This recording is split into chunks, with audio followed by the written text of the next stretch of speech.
আসসালামু আলাইকুম রহমতুল্লাহি ওয়া বারাকাতুহু। আমাদের সমাজে একটি খুবই গুরুত্বপূর্ণ প্রশ্ন হলো, মোবাইলে অশ্লীল ভিডিও দেখা কি শুধু একটি গুনাহ, নাকি এর প্রভাব মানুষের ঈমান, ইবাদত এবং পুরো জীবনের উপর পড়ে? বর্তমান সময়ে এই ফিতনা এত সহজলভ্য হয়ে গেছে যে অনেক মানুষ এটাকে ছোট গুনাহ মনে করে, গুনাহই মনে করে না। কিন্তু বাস্তবতা হলো, এই গুনাহ মানুষের অন্তর, চরিত্র এবং আল্লাহর সাথে যে একটা রিলেটেড সম্পর্ক আছে, সেই সম্পর্ককে ধীরে ধীরে দুর্বল করে দেয়। কারণ আল্লাহ তাআলা পবিত্র কোরআনে বলেছেন, কুল্লিল মুমিনিন ইয়াগুদ্দু মিন আবসারিহিম ওয়া ইয়াহফাযু ফুরুজাহুম। মুমিনদেরকে বলুন তারা যেন তাদের দৃষ্টিকে সংযত রাখে এবং তাদের লজ্জাস্থানের হেফাজত করে। এই আয়াত থেকে আমরা বুঝতে পারি ইসলামের আসলে যে চোখের হেফাজত, এটা অত্যন্ত অত্যন্ত গুরুত্বপূর্ণ। কারণ অনেক বড় গুনাহের যে শুরুটা, এই শুরুটা হয় চোখের মাধ্যমে। যখন একজন মানুষ বারবার হারাম জিনিস দেখে, তখন তার অন্তরে সেই গুনাহের প্রতি আকর্ষণ সৃষ্টি হয়ে যায়, আর ধীরে ধীরে তা অভ্যাসে পরিণত হয়। রাসূলুল্লাহ সাল্লাল্লাহু আলাইহি ওয়াসাল্লাম আমাদেরকে শিক্ষা দিয়েছেন যে মানুষের প্রতিটি অঙ্গেরও একটি জিনা রয়েছে। চোখের জিনা হলো হারাম জিনিসের দিকে তাকানো। তাই কেউ যদি হাতের জিনা আছে, হাত খারাপ কাজ করা, তাই কেউ যদি মনে করে যে আমি শুধু দেখছি, কোনো কাজ তো করছি না, তাহলে সে বিষয়টির গভীরতা বুঝতে পারছে না। কারণ হারাম দৃষ্টি নিজেই, এই দৃষ্টিটা নিজেই একটি গুনাহ, এবং এটি আরও যে বড় বড় গুনাহ আছে, সে বড় গুনাহের দরজা খুলে দিতে পারে। অনেক মানুষ অভিযোগ করে নামাজে মন বসে না, কোরআন তেলাওয়াতে স্বাদ পাই না, দোয়া করলে কান্না আসে না, ইবাদতে আগের মতো প্রশান্তি অনুভব করি না। এর একটি বড় কারণ হতে পারে গোপন গুনাহ।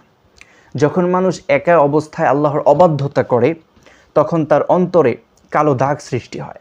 তাওবা না করলে সেই দাগ বাড়তে থাকে এবং একসময় ইবাদতের মাধুর্য কমে যায়। অশ্লীল ভিডিও দেখার অনেক ক্ষতি রয়েছে। আরেকটি ক্ষতি হলো, এটি মানুষের চিন্তা চেতনা নষ্ট করে দেয়। বাস্তব জীবন, বৈবাহিক সম্পর্ক এবং মানুষের প্রতি দৃষ্টিভঙ্গি বিকৃত হয়ে যায়। অনেক যুবক যুবতী অবাস্তব কল্পনার জগতে বাস করতে শুরু করে, যার ফলে ভবিষ্যৎ যেই দাম্পত্য জীবন, এই দাম্পত্য জীবনও নানা সমস্যা দেখা দিতে পারে। হানাফি ফিকহের দৃষ্টিতে হারাম জিনিসের দিকে ইচ্ছাকৃত তাকানো বৈধ না। একজন মুসলমানের দায়িত্ব হলো নিজের চোখ, কান এবং অন্তরকে গুনাহ থেকে সে নিজেই রক্ষা করবে।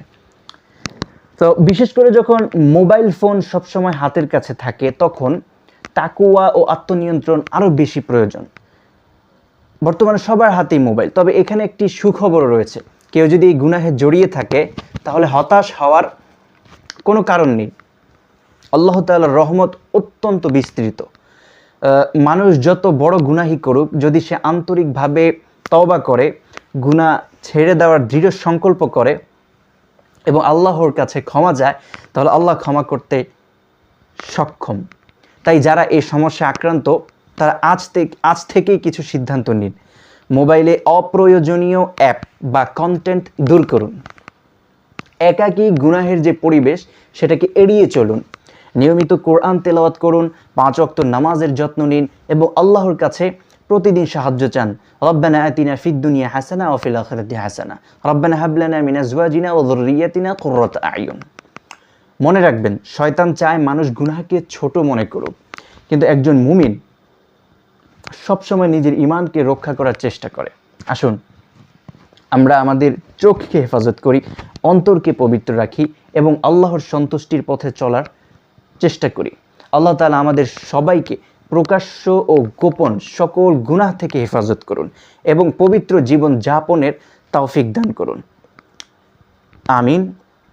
ভালো লাগলে ভিডিওটিতে একটি লাইক দিয়ে চ্যানেলটি সাবস্ক্রাইব করে রাখতে পারেন, আর যদি মনে হয় শেয়ার করার প্রয়োজন, শেয়ার করতে পারেন, সমস্যা নেই। ধন্যবাদ।